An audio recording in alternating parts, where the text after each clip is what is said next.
हूं निखत परवीन खान और आप देख रहे हैं इंडिया परफेक्ट न्यूज़।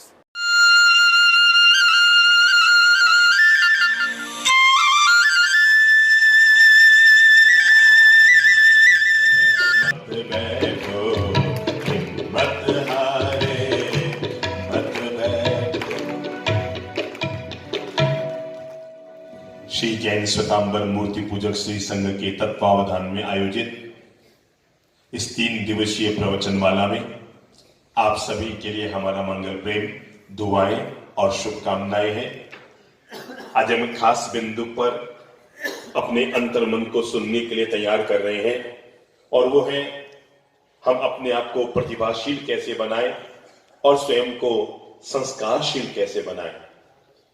क्योंकि दुनिया में घर के बाहर अगर कार है तो ये आपकी संपत्ति की प्रतीक है, पर घर के अंदर अगर संस्कार है ये आपके संस्कृति के प्रतीक है। मेरे भाई बहनों, एक बात जीवन भर याद रखना, अपने बच्चों को केवल चांद सितारे छूने की प्रेरणा मत देना। क्या कहा? अपने बच्चों को केवल चांद सितारे छूने की प्रेरणा मत देना, क्योंकि अगर उन्होंने चांद सितारे छू लिए तो वो छू मंतर हो जाएंगे। अगर उन्हें प्रेरणा दे सकते हैं तो चांद सितारे छूने के साथ साथ अपने माँ बाप और दादा दादी के चरण छूने की प्रेरणा देना, ताकि बुढ़ापे में तुम्हारे काम। और मैं जब दोनों बातें आज उठा रहा हूं, एक और बच्चों के लिए प्रगति और प्रतिभा के मार्ग खोल रहा हूं, वहीं दूसरी ओर घर, परिवार, जीवन और हमारे खुद के जीवन में संस्कारों की दौलत देना चाहता हूं, तो अपनी बात की शुरुआत एक बड़ी प्यारी सी कहानी से करता हूं।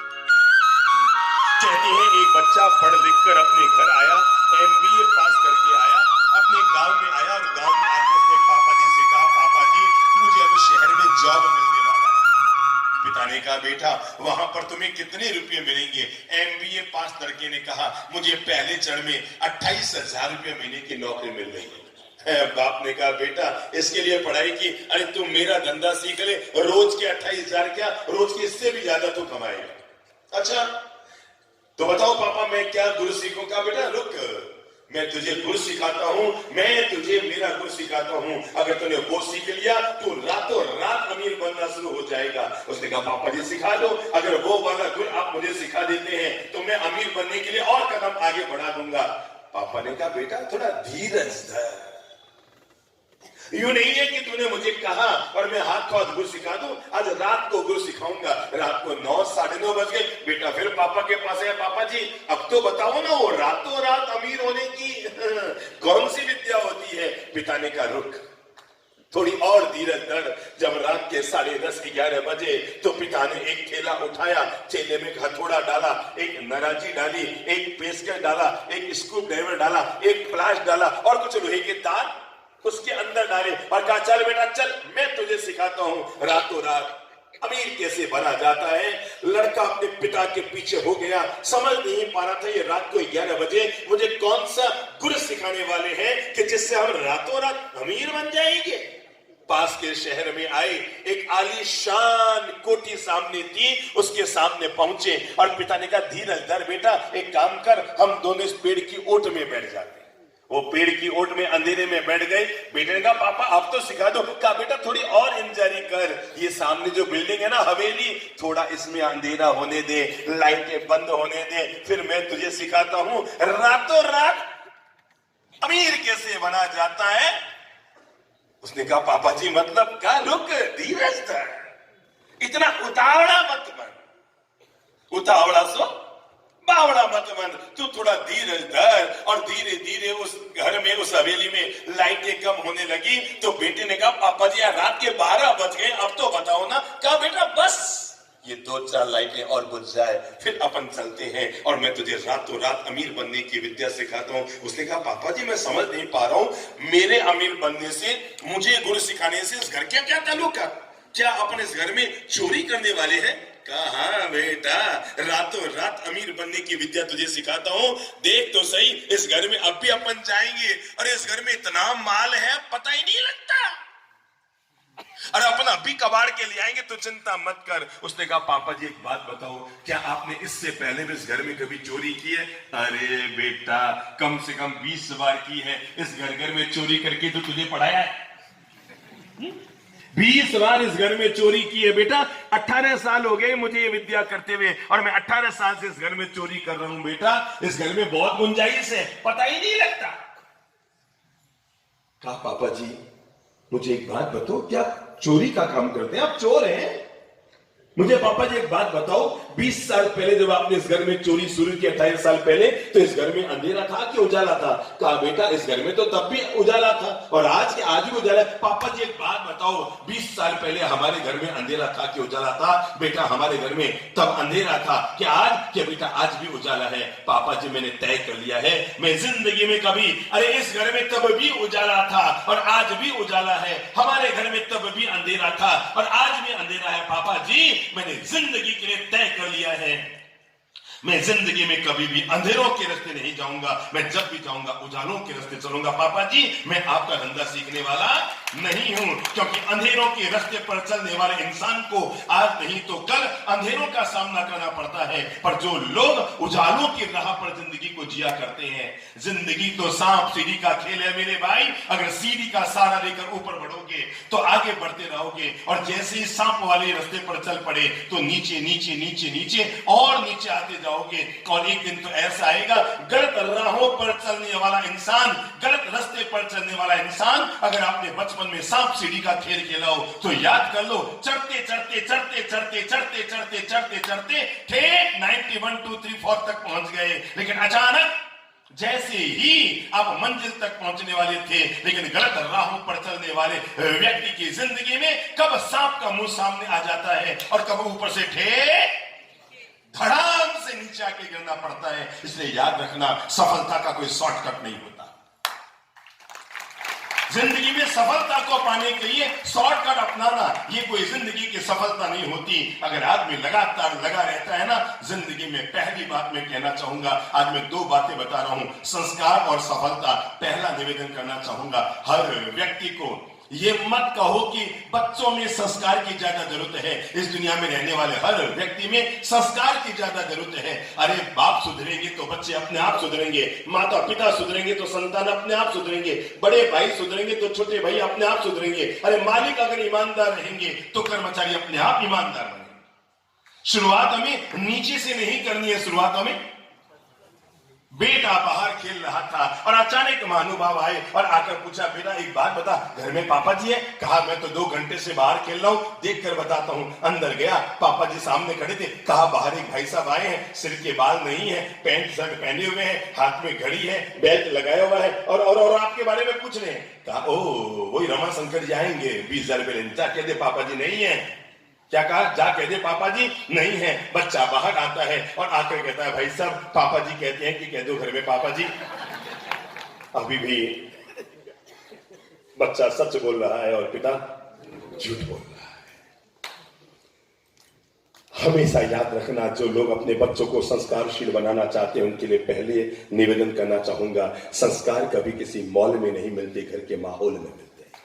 नंबर 1, संस्कार दुनिया के किसी भी मॉल में नहीं मिलते, संस्कार घर के अच्छे माहौल में मिलते हैं। अगर आप अपने बच्चों को संस्कारशील करना चाहते हैं तो इसके लिए जरूरी है हम सब लोग पहले अच्छे, नैतिक, ईमानदार और संस्कारशील जीवन के मालिक बने। जब हम संस्कारशील जीवन के मालिक बनते हैं तो हमारे आने वाली पीढ़ी अपने आप अच्छे संस्कारों को अपने जीवन में अख्तियार करनी शुरू कर देती है। वे माता पिता मध्यम होते हैं, वे माता पिता अधम होते हैं जो बच्चों को जन्म देकर और भगवान के भरोसे छोड़ देते हैं। वे माता पिता मध्यम होते हैं जो बच्चों को जन्म देकर बहुत सारा उन्हें धन देते हैं। पर दुनिया में वे ही माता पिता महान और उत्तम होते हैं जो अपने बच्चों को खूब सारे अच्छे संस्कार दिया करते हैं। और संस्कारों की धारा देने के लिए, बच्चों को संस्कारशील बनाने के लिए मैं निवेदन करना चाहूंगा, संस्कार कहीं बाहर नहीं मिलेंगे, हमें घर में अपने जीने की शैली। मैं घर में गया और घर में जाकर देखा कोई 35 साल की बहन थी और वो हमारे जीने की कला की किताब पढ़ रही थी। मुझे बड़ा आश्चर्य हुआ, पर तब आश्चर्य और ज्यादा हुआ जब मैं थोड़ा अंदर गया तो उनकी जो बेटी थी 12 साल की, वो भी हमारी किताब पढ़ रही थी। मैंने कहा क्या गजब है बहन जी, ये मोबाइल के जमाने में आपकी ये 12-13 साल की बेटी हमारी किताब को लेकर बैठी है और आप भी हमारी किताब को लेकर बैठी है, आप दोनों किताबों को पढ़ रहे हैं, हमारी किताबों को। कहा गुरुदेव मैं मेरे लिए नहीं पढ़ रही, मैं इसके लिए पढ़ रही हूं। क्या सुनना, ध्यान से सुनना। मैं मेरे लिए नहीं पढ़ रही, मैं किसके लिए पढ़ रही हूं? मैं इस बिटिया के लिए पढ़ रही हूं, क्योंकि आजकल बच्चे कहा हुआ नहीं मानते, जो हम करते हैं ना वही देखते हैं। ये बच्चे कहा हुआ कहां मानते हैं। अगर तुम चाहते हो कि आपके बच्चे के हाथ में मोबाइल की बजाय एक अच्छी किताब हो, तो मोबाइल के मुंह से आपको भी बाहर निकलना पड़ेगा। आप सोचें, हम तो मोबाइलों पर यूं यूं अंगूठा मारते रहे और बच्चों को आवाज देते हैं पढ़ाई कर पढ़ाई कर पढ़ाई कर। वो क्या मतलब? पापा जी की खोपड़ी खराब हो गई, माता का माता, मम्मी का माता खिसक गया है। मुझे कहते हैं पढ़ाई कर और खुद व्हाट्सएप में, खुद फेसबुक में, खुद मोबाइल पर लगी हुई है। बच्चे वो नहीं करते जो हम कहते हैं। क्या? बच्चे वो नहीं करते जो हम कहते हैं, बच्चे वो करते हैं जो हम करते हैं, क्योंकि बच्चों के पास मूवी कैमरा होता है। जैसे भाई साहब है ना, आपका शुभ नाम क्या है प्रभु? राजेश कुमार जैन। राजेश कुमार जी। जैसे भाई साहब है ना, इनके हाथ में क्या है? एक मोबाइल में कैमरा है। ये क्या कर रहे हैं? हर चीज को पकड़ रहे हैं। मैं जो बोल रहा हूं, आप जो कर रहे हैं, हर चीज इनके अंदर जा रही है। बच्चे भी मूवी कैमरे होते हैं, वो हर चीज को पकड़ते हैं अपने। जो भी आप बोलेंगे, जो भी आप कहेंगे, हर चीज को पकड़ेंगे। वो नहीं समझते जो आप समझाते हैं, वो समझते हैं जो आप करते हैं। इसलिए अपने कृत्य को अच्छा कीजिए ताकि बच्चों का कृतित्व और व्यक्तित्व अच्छा बन सके। अगर आप अच्छे जीवन के मालिक हैं, तय मानकर चलना, आपके बच्चे भी अच्छे जीवन के मालिक बनेंगे। पहली शुरुआत मेरे भाई, संस्कारों की शुरुआत तो जन्म से लेकर मृत्यु तक व्यक्ति के लिए जरूरत है। इसलिए आपको पता है, भारत में 16 संस्कार कहे गए। हमारी भारतीय संस्कृति में यहां तो गर्भाधान भी एक संस्कार है, यहां तो जन्म भी एक संस्कार है, विवाह भी एक, अरे मृत्यु भी एक संस्कार है। और सच्चाई तो ये है, मृत्यु के संस्कार को संस्कार नहीं कहते, उसे अंतिम संस्कार तक कहते हैं। ये जीवन का अंतिम संस्कार है, क्योंकि यहां पर जीवन का हर कर्म, हर कृत्य, हर कार्य अपने आप में संस्कार से जुड़ा हुआ है। जिसके पास संस्कार है, दुनिया की सबसे महंगी कार उसके पास है। इसलिए हम, आपको पता है, हम जहां जाते हैं ना, हमारे प्रवचनों में ये लड्डू पेड़े की प्रभावना नहीं होती, हमारे प्रवचनों में सिक्के रुपये की प्रभावना नहीं होती, हमारे प्रवचनों में नारियल वाले की प्रभावना नहीं होती। हम तो जहां जाते हैं ना, कार बांटते हैं, कारों की प्रभावना करते हैं। कौन सी? कारों की प्रभावना करते हैं। और ये फिएट एम्बेसडर मारुति नहीं, हमारी कार तो अलग से कार है, और उस कार का नाम है संस्कार की कार। कौन सी कार? बोलो कौन सी कार? बोलो मुंह से बोलो, कौन सी कार? हमारी कार, थोड़ा हाथ करा ऊंचा करके, हमारी कार संस्कार। और जिसके पास संस्कार की कार होती है, उसकी कार हमेशा सही रास्ते जाती है। आपने अपने बेटे को कार न दी तो वो 3 दिन रोएगा, पर संस्कार न दिए तो आप जीवन भर रो।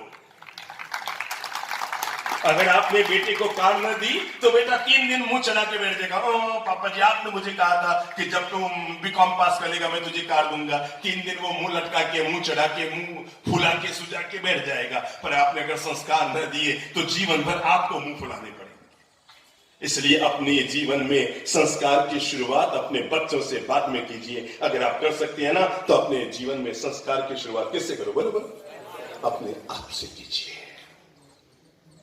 और जब व्यक्ति अपने आप को संस्कारशील बनाना चाहता है, अपने आप को सही, नैतिक और पवित्र रास्ते पर ले जाना चाहता है, तो मैं जीवन के कुछ अच्छे संस्कार बच्चों को, बड़ों को, सभी लोगों की जिंदगी में अच्छे संस्कार देना चाह रहा हूं। पहला संस्कार, और वो है विनम्रता का संस्कार। बोल लो, कौन सा?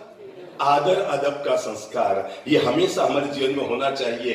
कभी भी आदमी को अकड़ कर नहीं रहना चाहिए। जो व्यक्ति विनम्र होता है, वो हमेशा दूसरों के दिलों में राज करता है। हम जब भी किसी से मिलते हैं, 2 में से एक काम करते हैं, या तो सामने वाले के दिल में उतरते हैं या दिल से उतरते हैं। तय आपको करना है, आप दिल में उतरते हैं कि दिल से उतरते हैं। पर एक बात जरूर होनी चाहिए हमारी जिंदगी में, और वो है विनम्रता का संस्कार। अगर बड़े खड़े हैं तो उनके सामने हमें कुर्सी पर बैठने के बजाय उनके सम्मान में खड़े रहना चाहिए। अगर आप देख रहे हैं आपकी दादी सा जमीन पर बैठकर सामायिक कर रही है, तो मेरी अच्छी बहुओं, कुर्सी पर बैठकर खाना खाने मत बैठो, आसन लगाकर जमीन पर बैठ जाओ। बड़े अगर नीचे बैठे हैं तो उनके सम्मान का संस्कार हमारे जीवन में होना चाहिए, और वो है कि उनके सामने हम नीचे बैठे। विवेक रखें। अगर बड़ी जमीन पर बैठे हैं तो उनके सामने पांव पर पांव रखकर, या पांव पसार कर, या पलंग पर लेटकर, या सोफे पर पसर कर न बैठे। मान सम्मान गौरव का हमेशा ध्यान रखें।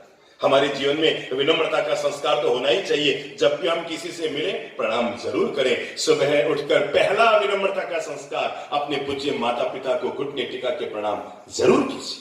आज से ये सीख ले लीजिए। जब हम संस्कारों की धारा पर आ रहे हैं, मैं प्रतिभा पर आधे घंटा बात करूंगा। पहले संस्कारों का बीजारोपण कर रहा हूं और पहला बीजारोपण करूंगा। जीवन में पहला निर्णय लियो, विनम्रता का संस्कार। सुबह उठते ही अपने पूज्य माता पिता को प्रणाम कीजिए। जो व्यक्ति सुबह उठकर अपने माता पिता के श्री चरणों में अपने घुटने टिका देता है, उस आदमी को जिंदगी में किसी और के सामने घुटने टिकाने की जरूरत नहीं पड़ती। पहला संस्कार हो घर में अपने माता पिता को प्रणाम करने का संस्कार। क्या कहा बेटा, खड़े हो। नहीं, आपके पीछे वाला। राजनाथ गांव में रहते हो, आपके मम्मी पापा कौन है? मुकेश जी बापना। उनको आप रोज प्रणाम करते हैं घुटने टिका के? आज किया था? सच्ची? थैंक यू, ताली बजाइए इनके लिए। आप ही करते हो बेटा? कौन? खड़े हो जाओ। हाँ, आपकी मम्मी कौन है? पायल? यहाँ नहीं, कहाँ है मम्मी? और पापा? ये पापा है। पापा जी का नाम क्या है? विजय चावला। चलो, अपने बच्चों को पहली सीख तो ये दो, बच्चों को अपने माता पिता का नाम सम्मान पर बोलना सिखाओ, ठीक है ना? बोलो श्री विजय जी चावला। अब बोलो अपने पिताजी का नाम दोबारा क्या है? समझ में? पहले बार में कुछ फर्क है? मिठाई में खरा घी और पिता के नाम के साथ जी जायका बढ़ा देता है, ठीक है ना? मिठाई में डाल दो खरा घी और पिता के नाम के बाद लगा दो जी, ठीक है ना?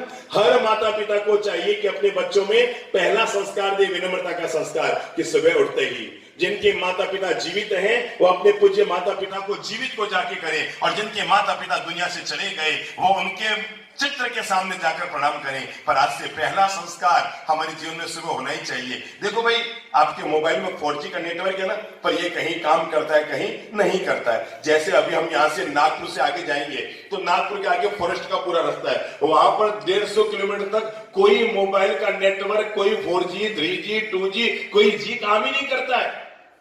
कोई भी मोबाइल का नेटवर्क काम नहीं करता है। हम 5-7 दिन तक रहे, कोई नेटवर्क होता ही नहीं वहां पर बिहार में। पर मैं आज आपको एक गजब का नेटवर्क दे रहा हूं जो दुनिया के हर भयंकर जंगल में नेटवर्क काम करेगा, और मेरा 4G का नेटवर्क है। पहला जी प्रभु जी। बोलो बोलो बेटिया, बोलो बोलो बेटा, बोलो पहला जी, जोर से बोलो, पहला जी। दूसरा जी गुरु जी, दूसरा जी गुरु जी, तीसरा जी पिताजी, और चौथा जी माता जी। जिसके पास ये 4G का नेटवर्क होता है ना, वो दुनिया में कहीं भी चला जाए उसका कभी बाल बांका नहीं हो सकता है। ये 4G का नेटवर्क। सुबह उठकर प्रभु को प्रणाम करो, गुरुजनों के आशीर्वाद लो, माता पिता के चरणों का स्पर्श करो। मेरे भाई, हमारी श्रद्धा कितनी महान है। हम मंदिर में जाते हैं और मंदिर में रहने वाली परमात्मा की प्रतिमा को हम प्रणाम करते हैं। एक बार बुद्धि लगाओ, वो मूर्ति किसने बनाई?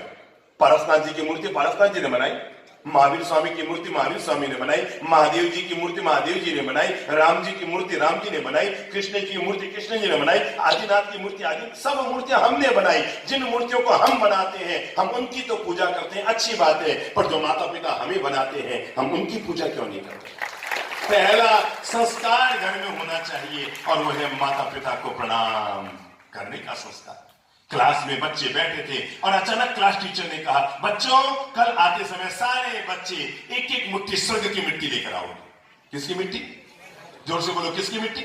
स्वर्ग की मिट्टी। और जैसे ही टीचर ने कहा स्वर्ग की मिट्टी, बच्चों ने कहा मास्टर जी का माथा खिसक गया। भला भला भला कोई स्वर्ग की मिट्टी कहीं पर मिलती है क्या?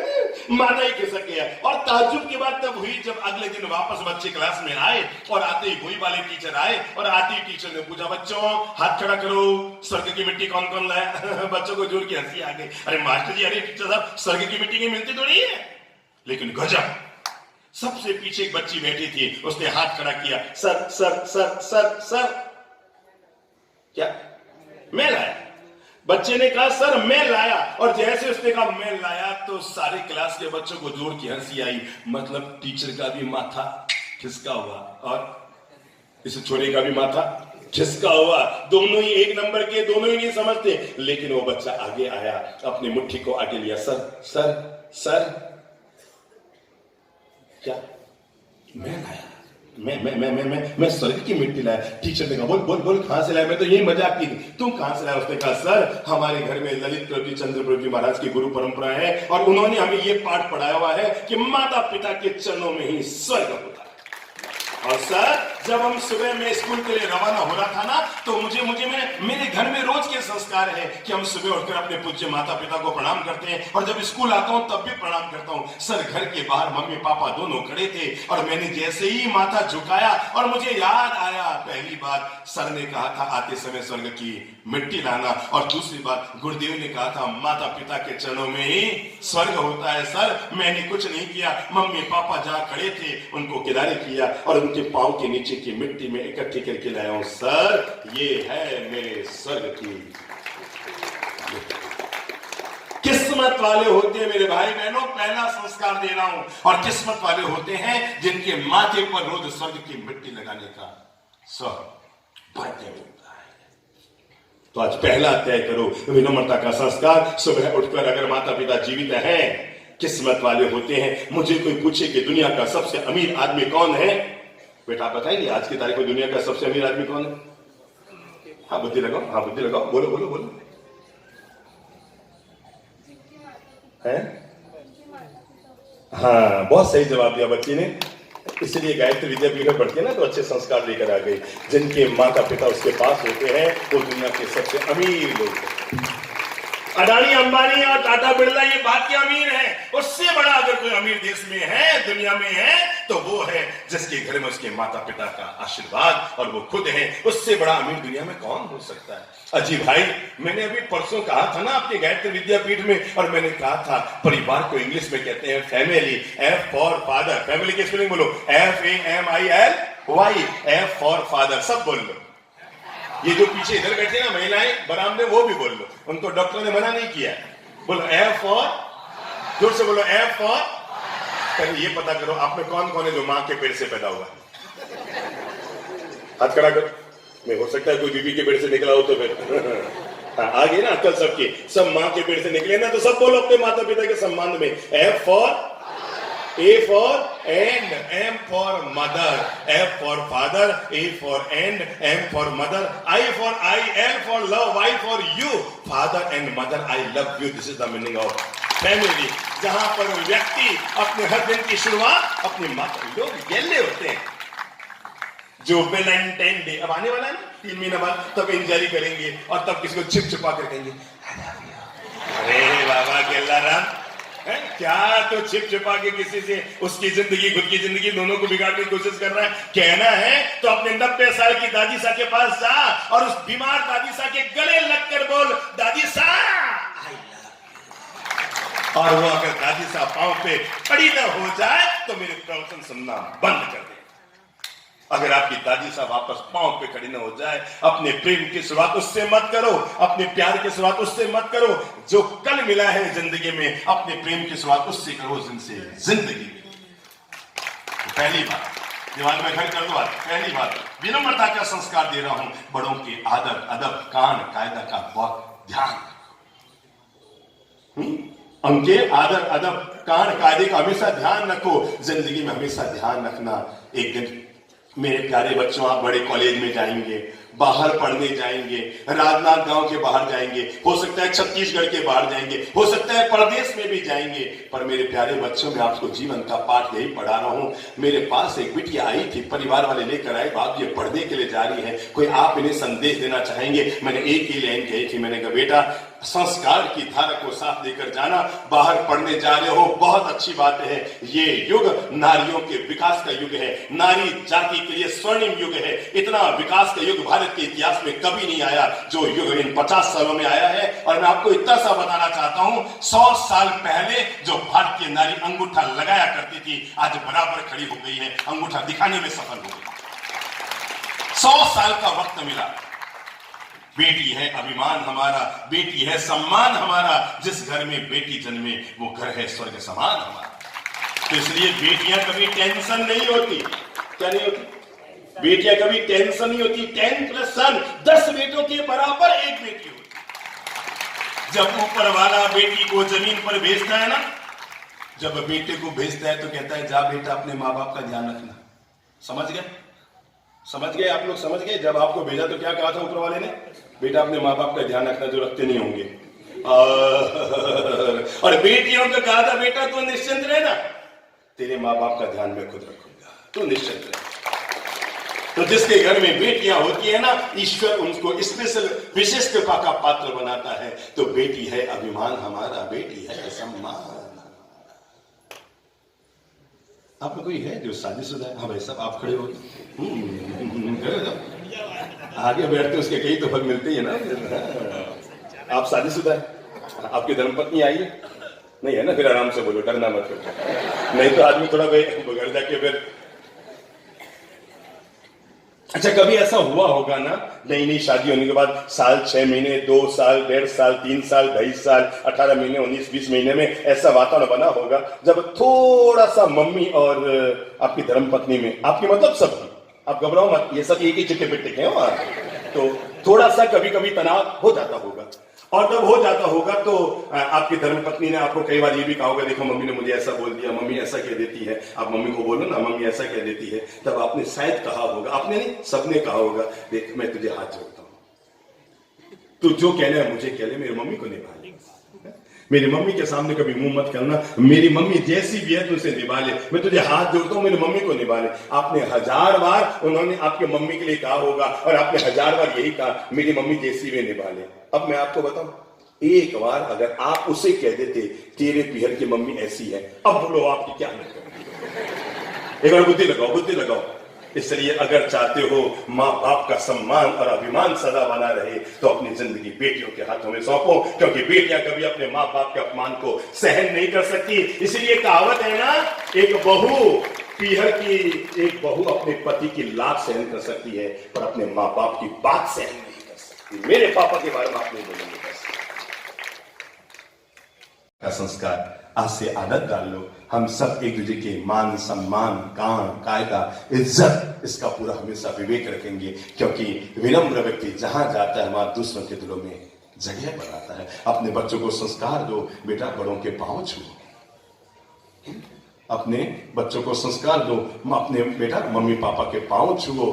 मैं आपसे अनुरोध करना चाहूंगा, मैंने उस बच्ची को भी कहा और आपसे भी बताऊंगा कि बेटा बाहर खूब पढ़ने जाना, पर इतना सा याद रखना, जिंदगी में कोई कल मिले ना तो उनको मत ठुकरा देना जिनसे जिंदगी मिली है, और एक का दिल रखने के लिए 2 का दिल दुखाने का पाप कभी मत करना। पहला संस्कार अगर आप मुझसे लेना चाहते हैं तो जरूर लीजिए। अरे जिनसे जिंदगी मिली है, जीने की व्यवस्था मिली है, जीने के सारे दारोमदार मिले हैं, जो हमारे जीवन का आधार हुए हैं, उन्हें ठुकरा कर, उन्हें बिलखा कर, उन्हें रुलाकर हम कौन से जीवन की खुशियां पालें? अगर आप कर सकते हैं तो दूसरा संस्कार अपने जीवन में जरूर रखिए। पहला मैंने कहा विनम्रता का संस्कार, दूसरा मैं कहूंगा आदर अदब से बोलने का संस्कार। जब भी बोलो सम्मान की भाषा बोलो, जब भी बोलो विवेक से बोलो, औरों के सामने और बड़ों के सामने जब भी बोलो अपनी भावनाओं को हमेशा प्रेम, शांति, सम्मान पूर्वक पेश कीजिए। हाँ, तीसरा संस्कार जो मैं आपके अपने जीवन में डालना चाह रहा हूं वो है स्वच्छता का संस्कार। भारत की 3 जरूरतें हैं, नंबर 1 स्वच्छ भारत, नंबर 2 स्वस्थ भारत, नंबर 3 समृद्ध भारत। 3 चीजें भारत के लिए चाहिए। नंबर 1 स्वच्छ भारत हो, जो आज के देश की, हमारे देश के प्रधानमंत्री जी ने पूरे देश को यही तो पहले आवाज दी, मैं स्वच्छ भारत का निर्माण चाहता हूं। स्वच्छ भारत ही स्वस्थ भारत का निर्माण करेगा, और जहां पर स्वच्छ भारत और स्वस्थ भारत होगा तभी समृद्ध भारत का सपना हम पूरा करेंगे। इसलिए हम सभी लोगों ध्यान रखें, सड़क पर चलते हुए हर चीज पटक ना दे। आप अगर टॉफी भी खा रहे हैं उसका कागज, बच्चों को तो हम कह देते हैं नहीं इधर नहीं उधर डालो, पर सोचो जरा हम खुद जिन बातों के लिए हम बच्चों को कहते हैं डस्टबिन में डालो, हम उन्हीं बातों पर लापरवाह हो जाकर सड़क पर ही छोड़ देते हैं। प्राय कर हम उपदेश देने में तो बड़े बादशाह हैं, पर जीने के नाम पर टाएं टाएं। दूसरों को जब समझाना हो ना तो हम बड़ी बड़ी बातें समझा देते हैं, क्यों बेटा सड़क पर क्यों फेंका, नहीं चलो उठाओ डस्टबिन में डालो। पर याद करो ये भूल आपने खुद ने भी कितनी बार की है, क्योंकि आपको टोकने वाला कोई है ही नहीं। स्वच्छता का संस्कार हो, सम्मान का संस्कार हो, सहनशीलता का संस्कार हो, सेवा और सहयोग का संस्कार हो। घर में सब एक दूसरे के काम आए, एक दूसरे की हेल्प करें। ऐसा नहीं कि आप स्कूल से घर गए और जाते ही थैला पटका और जाके सोफे पे बैठ के जूता खोल दिया, मम्मी भोजन, मम्मी खाना, मम्मी मुझे आपकी सब्जी नहीं, ये क्या तुमने मम्मी लौकी की सब्जी बना दी, मुझे नहीं भाती, मैं नहीं खाती बस। नहीं, माता पिता की भी हेल्प कीजिए। ये मत समझिए कि आप स्कूल से थके हुए गए हैं, वो भी दिन भर से काम करती घर में थकी हुई है, वो कि दिन भर सोफे पे बस ही नहीं थी आपके मन। ऐसा नहीं है कि वो दिन भर कोई अपने बेडरूम में सोई थी और आपके जाते ही कोई ऑटोमेटिक मशीन घर में लगी हुई है और आपकी थाली में रोटी सब्जी दाल चावल अपने आप आ रहे हैं, ये मत समझ देना। आप यहां पर मेहनत कर रहे थे, वो बाहर मेहनत कर रहे हैं। मेरे भाई जीवन भर याद रखना, जब मां किचन में तपती है, बोल दो, जब मां किचन में तपती है और जब पिता धूप में जलता है, तब जाकर एक औलाद पलती है। कोई यूं बातों में नहीं पल जाती कोई औलाद। मां किचन में तपती है और बाप धूप में जलता है, तब घर में एक औलाद पलती है। इसलिए अपने माता पिता के प्रति मान सम्मान में कभी कमी मत आने देना और उनकी सेवा सहयोग जरूरत पड़ने पर, जैसे समझ लो रविवार, बिटियाओं, बच्चों, सब इधर जो बड़ी संख्या में बच्चे बैठे हैं ना, सबसे कहूंगा समझ लो रविवार है तो रविवार इसलिए नहीं कि आप बस केवल मोबाइल लेकर बैठ जाओ और वो व्हाट्सएप देख लो और फेसबुक में यूं कर लो और गेम खेलने लग जाओ। मेरे भाई याद रखना, जो लोग मोबाइल में गेम खेलते हैं वो घर के घर में पड़े रह जाते हैं और जो मैदान में गेम खेलते हैं वो कभी सचिन तेंदुलकर, कपिल देव बन जाएगा।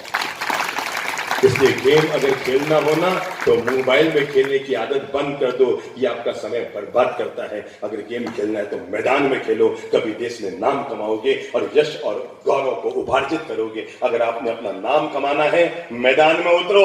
मोबाइल के गेम कभी आदमी को परिणाम नहीं देते। आदमी को परिणाम तब मिलता है जब आदमी बोलो बोलो बोलो बोलो मैदान में उतरता है। घर में सहयोग करो, ठीक है ना बेटियों? मम्मी के साथ बैठ के थोड़ी सब्जी सुधार दो, थोड़ा सा धनिया पत्ती चून दो। मम्मी अगर पोंछा लगा रही दो, मम्मी मैं थोड़ा झाड़ू निकाल दूं। घर के हर काम को करना हमारा योग है।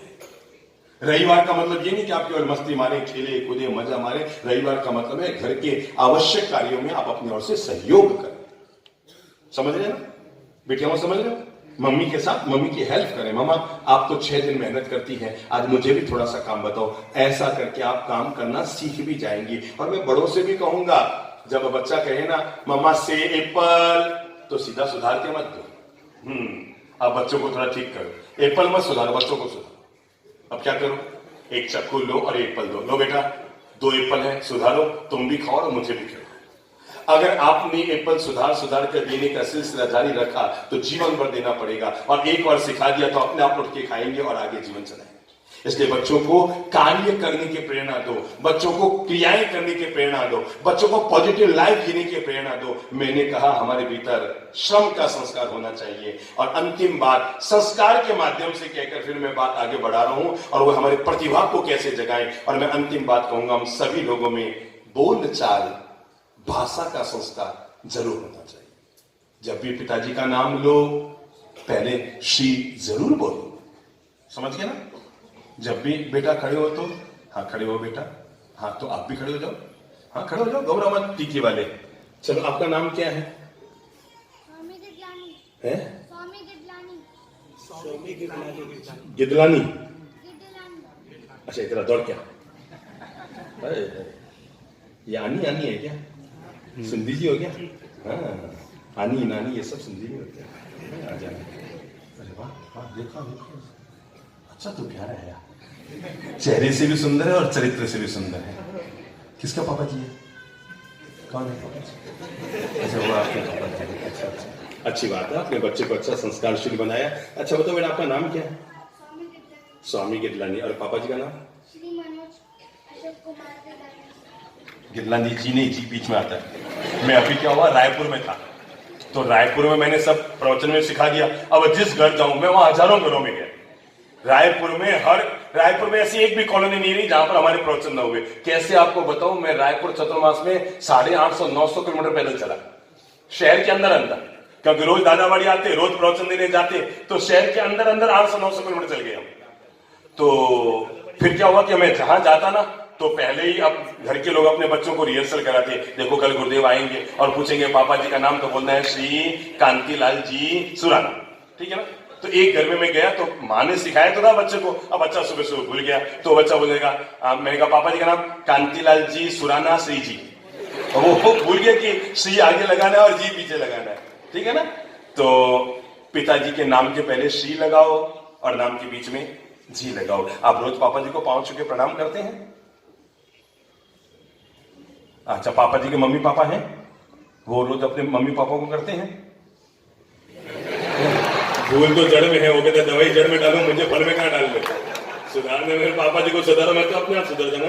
अच्छा, आप पापा जी को क्या कहना चाहेंगे? रोज मम्मी पापा को प्रणाम करना चाहिए कि नहीं करना चाहिए? करना चाहिए ना। तो पापा जी को पूछो कब से शुरू करोगे? आज से। अच्छा, पापा जी कोई गुटखा वुटखा तो नहीं खाते ना? सच्ची नहीं खाते?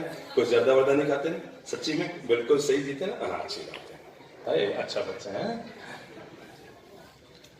हम सभी लोगों को एक बात के लिए और सावधान होना है। अच्छा बच्चा, अच्छा।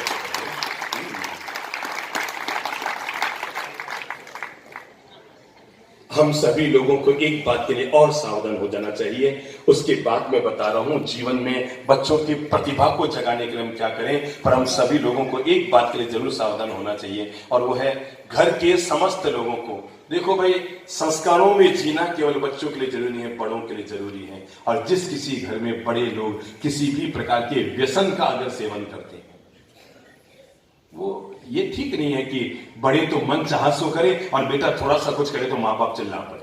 बच्चों को भी माँ बाप से शिकायत है। मैं आपको बता दूं, आपको अपने बच्चों से शिकायत है ना, तो बच्चों को भी बहुत सारी शिकायतें हैं आपसे। मम्मी हर समय पढ़ाई करती रहती है, पापा हर समय टोकते रहते हैं, मम्मी हर कई तरह की शिकायतें। अभी खड़ा करो ना तो आपका पानी उतार देंगे बच्चे। इनके मन में तो बहुत ज्यादा शिकायतें पल रही है। पर हमें एक बात के लिए तो सावधान हो ही जाना चाहिए, हम सभी लोग व्यसन मुक्त रहेंगे। मैं तो हमेशा कहता हूं, राष्ट्र संत का एक संदेश, व्यसन मुक्त हो भारत देश। मेरे तो एक ही संदेश जीवन में रहता है, पूरा भारत हमेशा व्यसन मुक्त रहना चाहिए। हम लोगों के जीवन में कोई बुरी आदत, कोई आप में ऐसा इंसान है जो अभी भी गुटखा खाता है? ईमानदारी से हाथ खड़ा करो। कोई है? हाँ, एक व्यक्ति। हाँ, खड़े हो जाओ दादाजी। और कौन है? कोई है? ईमानदारी से खड़े हो जाओ। हालांकि पिछली बार कई लोगों ने छोड़ दिया था, पर कोई गुटखा तंबाकू जर्दा खाता है? कोई है? हाथ खड़ा कर दो ईमानदारी से। जिसके भीतर आत्मा हो हाथ खड़ा करना। मुर्दों के लिए मेरी बातें है ही नहीं। कौन है? कौन है? राजेश।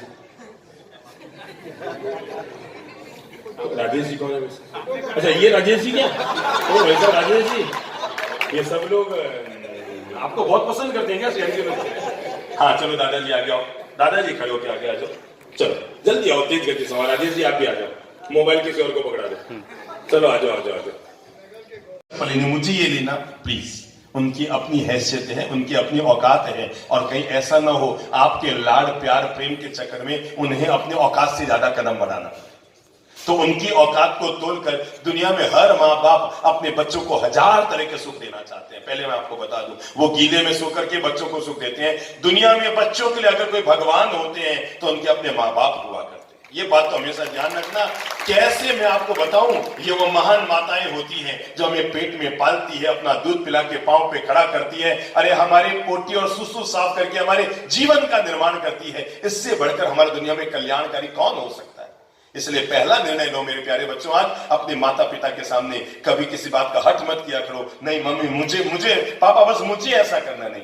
उन्हें अनुरोध कर दो कि आपको अगर सुविधा हो तो मुझे लेने के मन है, उनको सुविधा हो तो आपको दिला देंगे, और सुविधा नहीं हो तो ओम शांति। ज्यादा जिद मत करो। नंबर 2, मन बना लो, मैं आज के बाद कभी भी किसी भी अपने या पराये किसी व्यक्ति के लिए कभी टिप्पणी नहीं करूंगा। जो जैसा है वो है।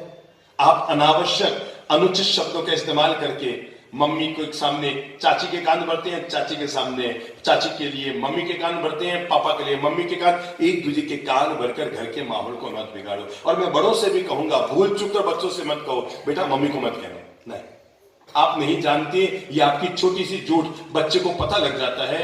पापा ने बोला झूठ तो मम्मी ने दी मिठाई, और मैंने बोला सच तो मिली पिटाई। कल मुझे क्या करना है? बोलो बोलो। कल मुझे भी अब झूठ बोलना है ताकि मिठाई मिले ना? बाबा ना। बच्चों को इस बात का ज्ञान दो। और मैं कहूंगा भूल चूक कर प्राण निकल जाए पर कम से कम बच्चों के सामने कभी झूठ मत बोलो। अगर आपको पत्नी से लड़ना भी है ना, बच्चों के सामने मत लड़ो, नहीं तो उनकी भी आदत पड़ जाएगी आगे लड़ने की। जैसे आपको समझ लो आपका मन हो गया पति को आपको डांटना है, बच्चों के सामने मत डांटो। ऐसे को अंदर चलो। अब मैं आपको बताती हूँ, मतलब अंदर ले जाके फिर करो, बच्चों के सामने नहीं। समझ? हालांकि आप ऐसे ही करते होंगे, पर मैं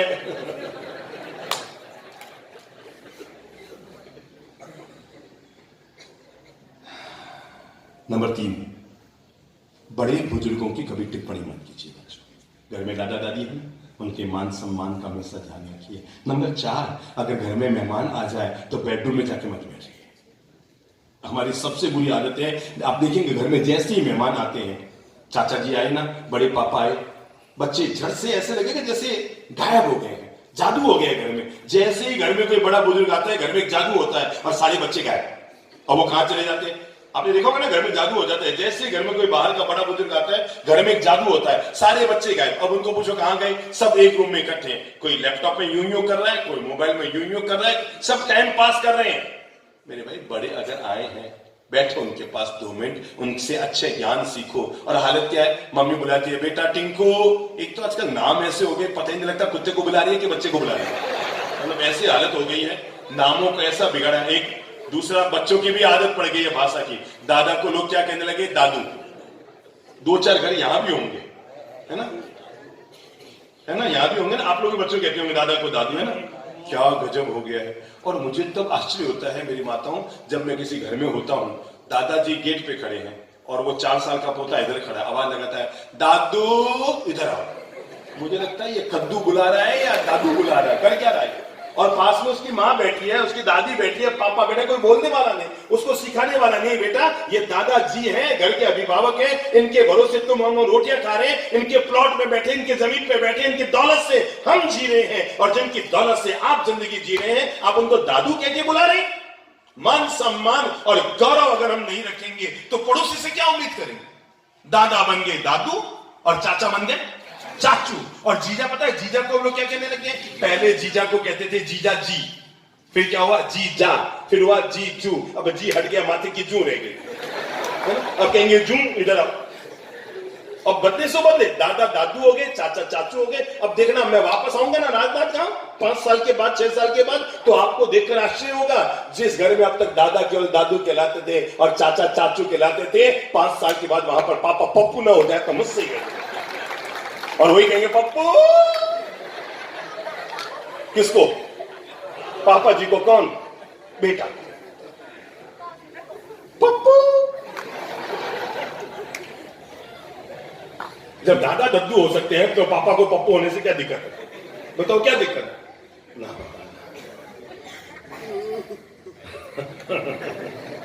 मान सम्मान एंड गौरव का पूरा ध्यान रखिए। नंबर 1, 5-5 सेकंड में। नंबर 1, ईश्वर में सदा आस्था रखिए। बच्चों, अच्छे संस्कार दे रहा हूं, ईश्वर में सदा।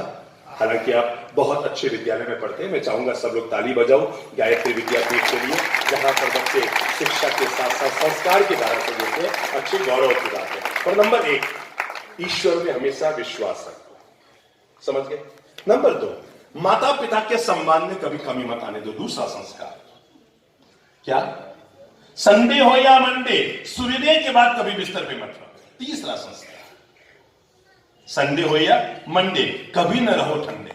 रहेंगे अगर ठंडे तो आगे पड़ेंगे डंडे, ठीक है ना? तो संडे हो या मंडे, कभी न रहो ठंडे। मन बना लो, हम सूर्योदय के बाद, अगर रविवार भी है ना, सूर्योदय के बाद बिस्तर के पैर मत पड़े रहा करो। सुबह 5 बजे जगना हीरा है, बोल लो। 5 बजे उठना हीरा है, 6 बजे उठना सोना है, 7 बजे उठना चांदी है, 8 बजे तक सोना, बोलो बोलो, पीतल है। पर अगर 9 बजे तक कोई सोया है तो उसकी जिंदगी केवल लोहा है, बस। 5 बजे जगना हीरा। बच्चों याद रखना, सोकर सपने देखे जाते हैं, जगकर सपने पूरे किए जाते हैं। इसलिए सोकर जिंदगी खत्म मत करो, जगकर जिंदगी खत्म पूरी करो। नंबर 3, सत्यनिष्ठ और ईमानदार। ये बहुत जरूरी है। अगर आप पर एक बार गलत की, अमेरिका के राष्ट्रपति हुए जॉर्ज वॉशिंगटन, नाम सुना है? कहते हैं किसी एक खास अभियोग में उनको अदालत में जाना पड़ा, और जब अदालत में बुलाया गया उनको, अमेरिका के राष्ट्रपति जॉर्ज वॉशिंगटन को कोई खास अभियोग था, उसमें उनको अदालत में जाना पड़ा। और अदालत में न्यायाधीश ने कहा कि आप किताब बाइबल हाथ में लेकर कहो मैं जो बोलूंगा सच बोलूंगा, सच के सिवा कुछ नहीं बोलूंगा। तो उस राष्ट्रपति ने कहा साहब, सच बोलने के लिए किताब को हाथ में लेना जरूरी नहीं। क्यों? क्योंकि जब मैं 10 साल का था, मैं अपनी मां से एक बार झूठ बोला था। मेरी मां ने मुझसे पूछा कि बेटा तूने $, लिए? मैंने कहा मम्मा मैंने देखे भी नहीं, मैंने कहां से लिए? और 2 दिन बाद साबित हो गया कि वो $मैंने ही लिए थे। तब मेरी मां ने मुझे चार चांटे मारते हुए कहा था, जॉर्ज जीवन भर याद रखना, मैं एक बांझ महिला कहलाना पसंद करूंगी, पर एक झूठे बच्चे की मां कहलाना कभी पसंद नहीं। मैं बांझ मतलब बिना पुत्र की मां, बिना पुत्र के महिला, बिना संतान के महिला कहलाना पसंद करूंगी, पर जिंदगी में कभी भी एक झूठे बच्चे की मां कहलाना मैं पसंद नहीं करूंगी। जॉर्ज वॉशिंगटन ने कहा तब का दिन और आज का दिन है, प्राण निकल जाए पर मैंने संकल्प लिया मैं कभी झूठ नहीं बोलूंगा, क्योंकि मैंने मां के चरणों को छू कर कहा था, मां तेरा बेटा आज तुझे वचन देता है प्राण जाएगा पर मैं कभी झूठ नहीं। इसलिए जीवन में सत्य निष्ठा और ईमानदार बने रहो। और हाँ, पांचवा धर्म अपने जीवन तक जरूर जोड़ना मेरे प्यारे बच्चों, और वह है कर्तव्य निष्ठा में कभी कमी मत आने देना। छठा, जीवन में याद रखना, परिवार में सबके प्रति अच्छा प्रेम रखो, कभी किसी के प्रति मेरा अपना, आपस में टूट भांग, तेरी मेरी बातों को बिगाड़ना, ये सब जो घर में हम नीति अपना लेते हैं ये हमारे घर के लिए घातक हो जाती है। नंबर 7, अगर आप कर सकते हैं तो अपने राष्ट्र के प्रति अपनी सम्मानजनक भावना को हमेशा याद रखिए। घर बाद में है, परिवार बाद में है, मोहल्ला बाद में है, शहर बाद में है, धर्म बाद में है, इन सब से ऊपर हमारा राष्ट्र है और वो सर्वोपरि है। उसकी मान, मर्यादा, गौरव, इसको हमेशा हम ऊंचा उठाएंगे। मेरे भाई, राष्ट्र का निर्माण करना केवल बड़े लोगों का काम नहीं है, बच्चे बच्चे के भीतर, अरे मैं कहता हूं हो सकता है ये जो बिटियाएं बैठी है इनमें भी कोई बिटिया आगे जाके देश की राष्ट्रपति बन सकती है, और ये जो बच्चे बैठे हैं इनमें कोई आगे जाके नरेंद्र मोदी भी बन सकता है। भविष्य तो किसी का भी निकल सकता है ना, पर भविष्य उसी का निकलता है जो व्यक्ति अपने वर्तमान को निखारने के लिए तैयार रहता है। जिसका वर्तमान उज्जवल है उसका भविष्य भी उज्जवल है। हाँ, अगर आप 2 बात और सीखकर फिर यहां से मेरी और अगली बात जो है प्रतिभा की लेना चाहेंगे तो मैं 2 बातें कहूंगा। नंबर 1, अपने चरित्र को हमेशा उज्जवल रखिए। याद रखना, धन गया तो कुछ नहीं गया, स्वास्थ्य गया तो कुछ गया है, पर अगर आपका चरित्र चला गया समझो आपका सब कुछ चला गया। इसलिए अपने नैतिक और ईमानदारी के प्रति, अपने चरित्र निष्ठा के प्रति हमेशा ईमानदार, यही आपके जीवन का सबसे बड़ा श्रृंगार है और यही भारत की सबसे बड़ी शक्ति है। हम अपने चरित्र के प्रति हमेशा ईमानदार रहें। अरे मेरे अच्छे बच्चों, कैसे आपको बताऊं, जब बच्चा 6 महीने का होता है ना और वो यूं यूं यूं यूं यूं हाथ पांव चलाता है ना, तो घर के सब लोग कहते हैं, बुआ कहती है इसके गाल मुझ पर गए हैं, और चाचा कहते हैं इसकी ठुड्डी मुझ पर गई है, और दादाजी कहते हैं इसके होठ मुझ पर गए हैं। ठीक है, तो वो कहता हमारा सब भी दादू बोल गए हो। आप रोज बोलते, मैं पहली बार जानबूझ के बोला, मुझे पता है आप मुझे पकड़ने वाले हैं। और दादाजी बोलते हैं होठ मुझ पर गए हैं, और दादी जी कहती है आंखें मुझ पर गई है, और मम्मी कहती है इसका पूरा चेहरा। बच्चा 6 महीने का होता है तो सब मिलकर कहते हैं मुझ पर गया है, मुझ पर गया है, मुझ पर गया है। और जब वही बच्चा 26 साल का होता है, शैतानी करता है, छेड़खान करके आता है, उपालम लेकर आता है, ओढ़ने लेकर आता है, तो घर वाले मिलकर पूछते हैं अरे ये किस पे गया है।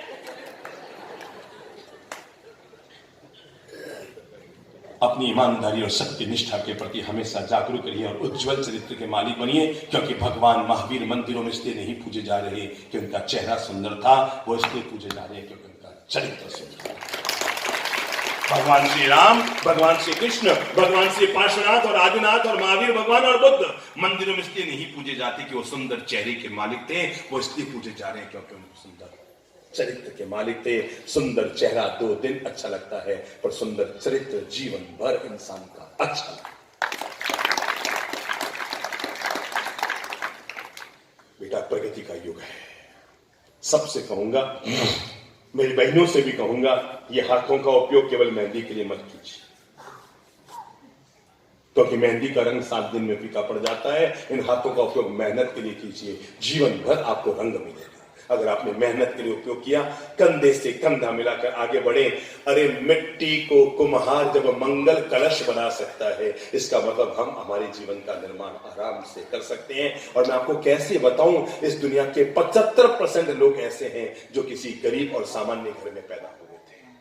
अगर आप ये सोचते हैं अजी साहब हम तो कोई अमीर घर में पैदा नहीं हुए, तो मैं आपको बता दूं, धीरू भाई अंबानी कोई अमीर घर में पैदा नहीं हुए थे। आपको लगता है हम तो कोई ऊंचे घर में पैदा नहीं हुए, तो मैं आपको बता दूं, देश के महान प्रधानमंत्री लाल बहादुर शास्त्री कोई अमीर घर में पैदा नहीं हुए थे। अगर आपको लगता है मैं तो कोई पढ़े लिखे घर में पैदा नहीं हुआ, तो मैं आपको बता दूं, देश के महान राष्ट्रपति अब्दुल कलाम साहब कोई बहुत पढ़े लिखे घर में पैदा नहीं हुए थे। अगर आपको लगता है ना कि हम तो पत्थर है, तो मैं आपको बता दूं, पत्थर को कभी पत्थर समझकर नजरअंदाज मत करना। करना, क्योंकि वही पत्थर एक दिन बढ़ते बढ़ते भगवान की मूर्ति बनकर मंदिर में पूजा जाता है। और चाय वाले को कभी चाय वाला समझ के नेग्लेक्ट मत कर देना, क्योंकि वही चाय वाला बढ़ते बढ़ते देश का प्रधानमंत्री नरेंद्र मोदी बन जाता है।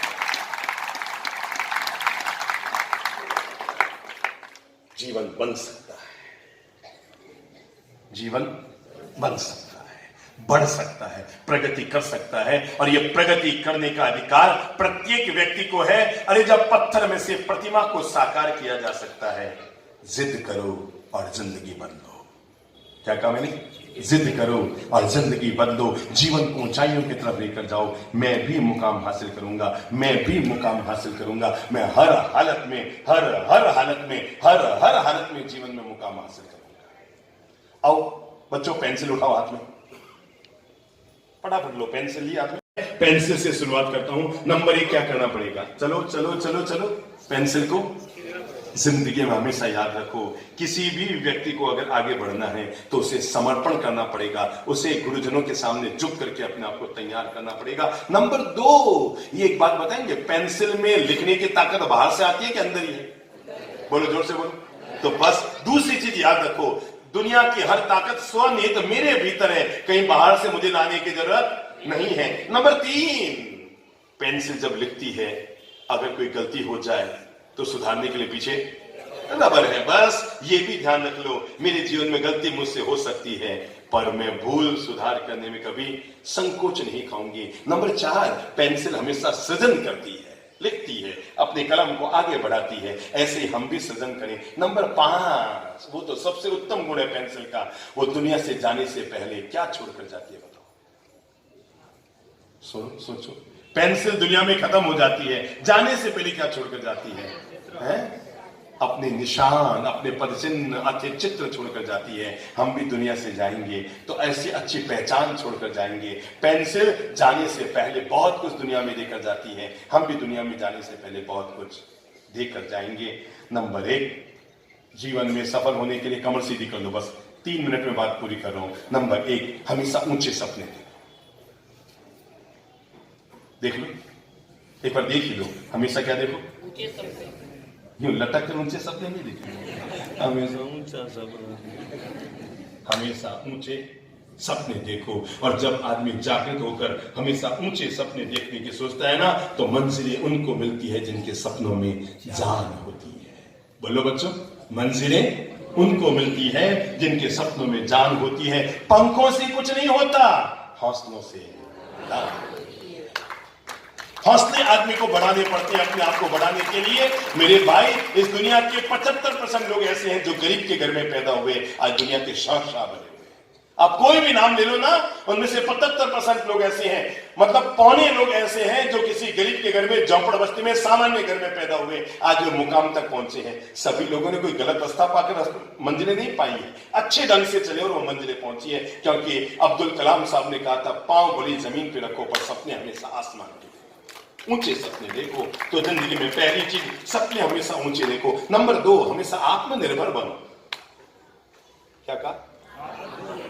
जैसे समझो आप में कई, हाँ बेटा खड़े हो तो, चश्मे वाले, हाँ खड़े हो जाओ, घबराओ मत भाई, हो तो बड़े अच्छे यार, दिखने में बड़े वो हो। अच्छा एक बात बताओ, आप कितने साल के हो? 70। अच्छा, आपके कपड़े कौन धोते हैं? दीदी आती है। अच्छा, और मम्मी धोती होगी कभी कभी, जब दीदी नहीं आती है तो? आप खुद अपने कपड़े नहीं धोते हैं? कभी कभी मेरे दिल में ख्याल आता है, इसका क्या मतलब? आत्मनिर्भर बनो, खाना खाओ, सभी लोग ध्यान रखो, आज से नियम, पुरुष लोगों कमर सीधी करके नियम ले लो, खाना खा के अपनी थाली खुद धो के रखो। आप में कोई है जिसने संबोधित आम में कभी खाना खाया? क्या बात है, इतने लोगों ने खाया। अच्छा चलो, चश्मे वाले भाई साहब खड़े हो तो है? आपने खाना खाया था तो थाली किसने धोई थी? तो पीले नहीं है? नहीं, वहां रख ही नहीं सकते, वहां तो थाली खुद को धोनी पड़ती है, नियम है वहां, है ना दादाजी? आपने खाना खाया होगा ना? चलो बताओ, आपने थाली कहाँ धोई थी? थाली किसने धोई थी? थाली धो करके पोंछ करके रखा हुआ। सुना, वहां अगर बड़े से बड़ा व्यक्ति, अगर कोई मुख्यमंत्री राज्यपाल भी खाना खाता है तो वहां का नियम है अपनी थाली खुद धोनी पड़ती है। आज तक वहां के बाउंड्री वॉल के अंदर थाली धोने वाला नहीं है। अरे जब बैठे अपनी खुद धोते हो तो थाली दूसरे से क्यों धुलाते? बोलो, सुबह जाकर के खुद धोते हो तो खाकर के दूसरा क्यों धो? उसके लिए तो दूसरे को नहीं बुलाते। खाद्य पक्ष की बात कर रहे हूं माता है कि आज से नियम अपनी थाली। कितना समय लगता है? चलो बताओ, बुद्धि लगाओ, कितना मिनट लगेगा? गोल्डी बाबू खड़े होइए। आप खाना खाते हैं, थाली कौन धोता है? अच्छा, अगर आप धोएंगे तो बुद्धि लगाओ, कितना समय लगेगा? नहीं लगेगा इतना। जैसे समझो खाना खाया, खड़े हो गए, अब आप नल के पास गए, सर्फ क्या होता है, वो लिक्विड होता है ना, क्या कहते हैं लिक्विड, वो एक वो उस पे लगा रहता है, क्या जाली। मेरे कब काम पड़ा 10 साल का महाराज बनो, तो वो जाली ली। अब देखो शुरू किया है मैंने, अब मैंने शुरू कर दिया, घड़ी देखो, हाँ सेकंड शुरू, मैंने यूं यूं यूं यूं यूं यूं यूं यूं धोया, अब उसको साफ किया, पानी नल के नीचे लेके गया, यूं यूं धोया, सब 8 सेकंड ही हुआ, लगा ही नहीं 1 मिनट। जो काम 15 सेकंड में पूरा हो सकता है, हम क्यों उसको भविष्य पे छोड़े और हमारी जूठी थाली कोई दूसरा क्यों दे? ठीक है ना, भले वो कर्मचारी भी क्यों ना, हमारी जूठी थाली हमारी मम्मी क्यों दे, हमारी जूठी थाली हमारी बहन क्यों दे, आपकी जूठी थाली आपकी धर्मपत्नी क्यों दे? ठीक है, आप तो संपन्न है तो आपकी बाई आती होगी, कईयों के घर में तो पत्नी धोती है ना, क्यों धोए? वो खाया आपने और धोए वो, वापस खड़े हो जाओ। चलो आज से नियम लो, इनकी धर्मपत्नी है क्या यहाँ पर? नहीं आई है, ठीक है, कल उसको भी लेके आना, कल हम ही जा रहे हैं। आज अपनी थाली खुद धो। चलो अब ईमानदारी से हाथ खड़ा करो, कौन कौन व्यक्ति जिसके भीतर आत्मा है कि कल से हम अपनी थाली खुद धोएंगे, कल से नहीं आज से, पक्की बात, अपनी थाली खुद धोएंगे। हाथ खड़ा करो, अपनी थाली खुद धोएंगे। क्या बात है, बेटियों के लिए ताली बजाओ रे, बच्चे कितने अच्छे, संस्कारशील बच्चे। अपनी थाली, ठीक है ना, कितना सेकंड लगता है और आपको पता है, मैं आपको कैसे बताऊं,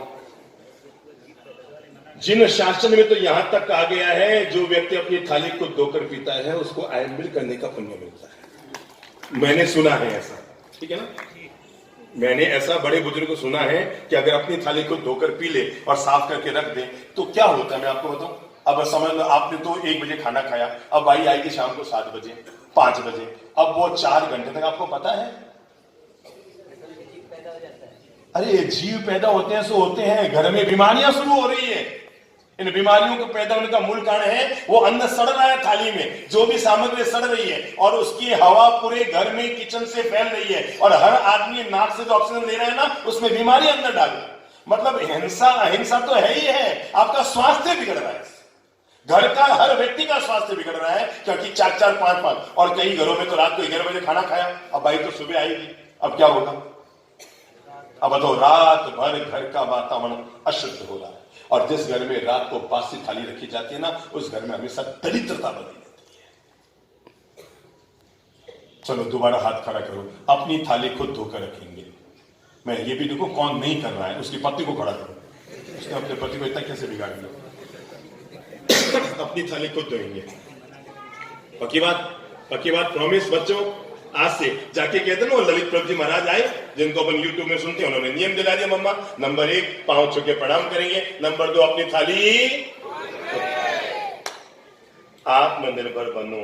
अरे मैं तो यहां तक कहूंगा, जब आप 12वीं पास कर लो ना तो छोटे छोटे बच्चों को अपनी ओर से पढ़ाने की कोशिश किया करो। सीधी सादी बात है, अगर आप लगातार लगे रहे, लगातार जो लगा रहेगा निश्चित मंजिल पाएगा। हो कमजोर भले कछुआ पर फिर भी बाजी माने।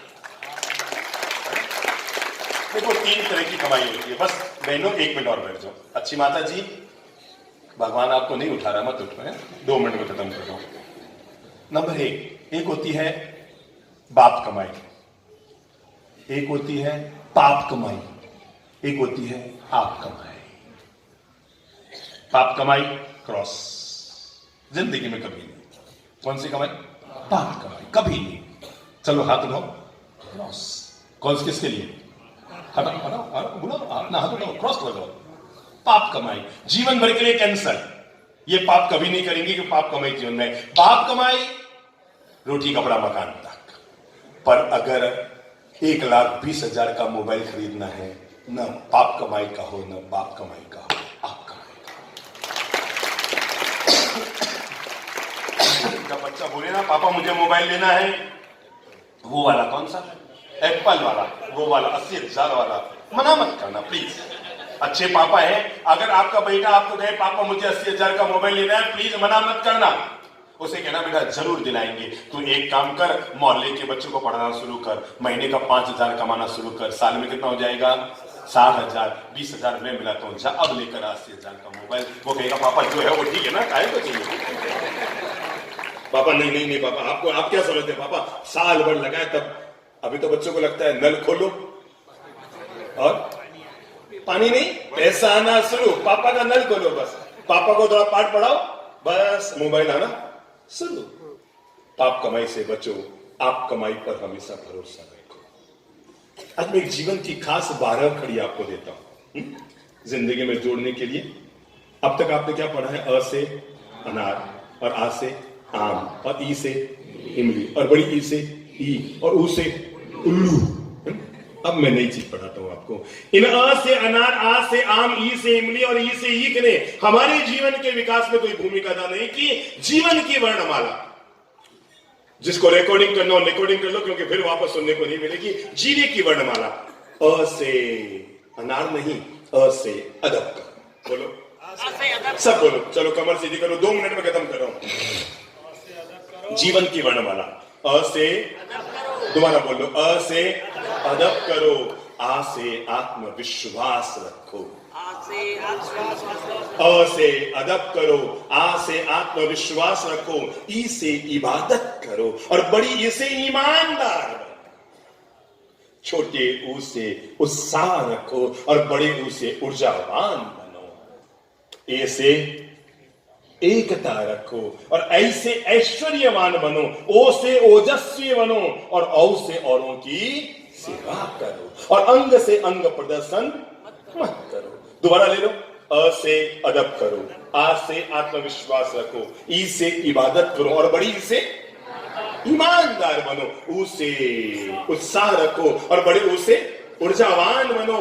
ए से एकता रखो, और ऐसे ऐश्वर्यवान बनो। ओ से ओजस्वी बनो, और औ से औरों की सेवा करो, अंग से अंग प्रदर्शन मत करो। अब आ जाओ क से, क से कर्म करो। क्या करो, कर्म करो मेरे भाई, कर्म करो। और ख से खरे बनो, क से कर्म करो, ख से खरे बनो, ग से गरिमा रखो, और घ से घमंड। क से कर्म करो, ख से खरे बनो, ग से गरिमा रखो, और घ से घमंड मत करो। अब आता है च, बोलो बोलो, च से चरित्रवान। ये जीवन की 12 कड़ी है। च से चरित्रवान बनो, छ से छलो मत, ज से जलो मत, और झ से झगड़ो मत। च से चरित्रवान बनो। नंबर 2, छ से छलो मत, ज से जलो मत, झ से झगड़ो मत, ट से टकराओ मत। समझ गए? ट से टकराओ मत, ठ से ठगो मत, ड से डरो मत, और ढ से ढलना सीखो। आगे आ जाओ, आगे क्या होगा, प। प से नहीं, पहले आएगा त। त से तत्पर बनो, थ से थको मत, द से दया करो, और ध से धर्म करो, और न से थोड़े नरम करो। ध से धर्म करो, न से नरम बनो, प से परिश्रम करो, फ से फर्ज निभाओ, ब से बलवान बनो, और भ से भलाई करो, और म से महान बनो। अब क्या बचा, य र ल व श श श, य से यकीन करो, र से रहम करो, ल से लक्ष्य को प्राप्त करो, और व से वचन निभाओ। फिर क्या है, स से समय के पाबंद बनो, श से शर्म करो, और स से षड्यंत्र मत रचो। फिर क्या बचा है, स ह से थोड़े हंसमुख बनो। क्या करो, थोड़े हंसमुख बनो, और उसके बाद क्या है, क्ष से क्षमा करो, क्ष से क्षमा करो। फिर क्या है, त्र, त्र से त्राही मत मचाओ। और अंतिम अक्षर क्या है? ज्ञ, ज्ञ से ज्ञानी बनो। ताली बजाओ और जीवन की वर्णमाला का स्वागत। मैंने सहज में, थोड़ा समय हो गया फिर भी अच्छी बातें आप लोगों से मैंने अनुरोध की, उन बातों को अपने जीवन का हिस्सा बनाइएगा और जीवन में उनको जोड़ कर रखिएगा। हम बस 1 मिनट में पूरा करें भाई, मंगल पाठ लेके जाओ, खत्म ही कर रहे हैं। मने भी भूख लग रही है, खाना बनाओ ना, मने भी खाऊंगा, ठीक है। हम सबसे पहले संघ के द्वारा जो ये दिव्य समारोह का आयोजन किया गया, ताली बजाओ पूरे तबियत से, 30 सेकंड तक ताली बजाकर श्री जैन शतामर मूर्ति पूजक संघ के ट्रस्ट मंडल भाई श्री मनोज जी बैठ, भाई श्री श्रीचंद जी पोचा, श्री ज्ञानचंद जी कोठारी, श्री नरेश जी गोलछा, श्री मनीष जी छाजेन, श्री राजेश जी कोटड़िया और श्री दिनेश जी लोढ़ा, ये जो समूह बना जिन्होंने इस संघ को नया स्वरूप देते हुए और ये इतना सुंदर 3 दिवसीय सत्संग का आयोजन कराया, हम इसके लिए बहुत बहुत बहुत बहुत बहुत बहुत आप लोगों को साधुवाद साधुवाद साधुवाद अपनी ओर से हम समर्पित करते हैं। एक दिव्य प्रवचन की किताब मंगाना चाहते हैं वे प्रभु पार्श्वनाथ के चरणों में सत वंदन, 24 तीर्थंकर प्रभु के चरणों में सत वंदन, अत्र विराजित गुरुवर श्री के चरणों में सत वंदन। बहनों 1 मिनट, 2 लाइन से बहन अपना उनको बैठो, ऐसे मत करो। 2 लाइन से अपना आभार प्रदर्शन प्रारंभ करूंगा। चढ़ता सूरज रोशनी दे आपको, चढ़ता सूरज रोशनी दे आपको, खिलती कलियां मुस्कान दे आपको, खिलती कलियां मुस्कान दे आपको। हम तो देने लायक कुछ नहीं गुरुवर, भगवान लंबी उम्र दे आपको, भगवान लंबी उम्र दे आपको। और आप इसी तरह अमृत वाणी का रसपान हमें हमेशा कराते रहे। आपने हमें 3 दिन का जो अविस्मरणीय समय दिया वह हमारे जीवन पटल पर हमेशा याद रहेगा। और आपने जो हमारी विनती स्वीकार कर 1 दिन की जगह 3 दिन किया, उसके लिए श्वेतांबर मूर्ति पूजक ट्रस्ट, श्वेतांबर मूर्ति पूजक संघ आपका सदैव आभारी रहेगा, सदैव आभारी रहेगा। बाहर से आए हुए सभी अतिथि और सर्वधर्म के जो लोग, हमारी एक विनती में यहाँ 3 दिन इस कार्यक्रम की गरिमा बढ़ाए। आपने गुरुवर से अमृत रसपान किया, आप सभी का मूर्ति पूजक संघ खूब खूब साधुवाद करता है, आप सभी का आभार प्रदर्शन करता है। और जिन्होंने भी प्रत्यक्ष एवं अप्रत्यक्ष सहयोग दिया संघ को, उसका भी मूर्ति पूजक संघ बहुत बहुत साधुवाद करता है। बोलिए भगवान महावीर स्वामी की, जैन धर्म की, अहिंसा परमो धर्म की। गुरु जी हमारो अंतरनाथ, गुरु जी हमारो अंतरनाथ, गुरु जी हमारो अंतरनाथ, गुरु जी हमारो अंतरनाथ। गुरु जी हमारे द्वारा 3 दिवसीय में कोई भी व्यावच या गोचरी पानी में अव्यवस्था हुई हो तो मन वचन कर्म से संघ की ओर से, पूरे सदस्यों की ओर से मैं मिच्छामि दुक्कडम करता हूँ। मिच्छामि दुक्कडम, मिच्छामि दुक्कडम। अव्यवस्था तो रोज करते ही रहना आप, जो अभी 3 दिन। जय जिनेन्द्र। सन्तु निरामया सर्वे भद्राणि पश्यन्तु मां कश्चित् दुःख भाग् भवेत्। उपसर्गा क्षयं यान्ति छिद्यन्ते विघ्नवल्लयः मनः प्रसन्नतामेति पूज्यमाने जिनेश्वरे। सर्वमंगल मंगल्यम सर्वकल्याण कारणम प्रधानम सर्वधर्माणां जैनम जयतु शासनम। सर्वधर्मोस्तु मंगलम आत्मधर्मोस्तु मंगलम। ओम शांति शांति शांति। हमारा चैनल सब्सक्राइब, लाइक, शेयर करें और बेल बटन दबाना ना भूलें।